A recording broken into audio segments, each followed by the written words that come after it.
So hi, my name is Carlos Perinas. I work for RPS Consultants.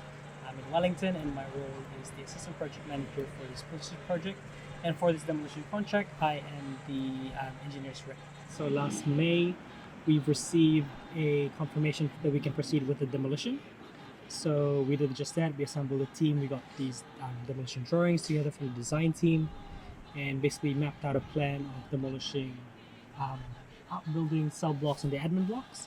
So that started in May, and then by June we sent out a closed tender RFP, request for proposal, that went out to 4 contractors, and then Ceres was the best out of them. So the contract was signed in October, and then everything kicked off in November. So site was handed over in November, and on the 28th, I believe, a karakia was held on site, and then from there, they've been doing first lots of the strip outs.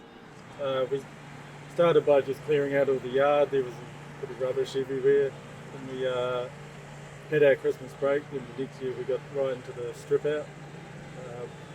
So we had our asbestos removal crew coming in, so we stripped out everything we could to make their job quicker and easier. So then the asbestos guys came in, removed all the asbestos. We got it all cleared. Then we finished the last of the strip out, did the roofs, and then started the demolition. And then of course the cyclone Gabrielle kind of threw us out a week or so, being as our machinery was coming from Napier, and it blocked that road off, so it went from a 3-hour drive to like a 14-hour drive to get all our machinery up there.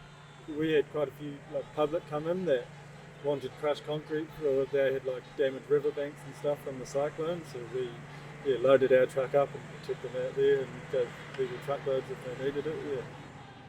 And so right now we've demolished everything to ground level, and what's left now is that the concrete slab and the foundations below. It's going to be another process to take off the foundations, because we have geotechs, environmentals, and archaeologists involved. So they will be monitoring as we go to make sure that we do the right things and everything is according to the plans that we have. After everything, the foundation's been pulled out, we're just gonna backfill everything, flat land, clear.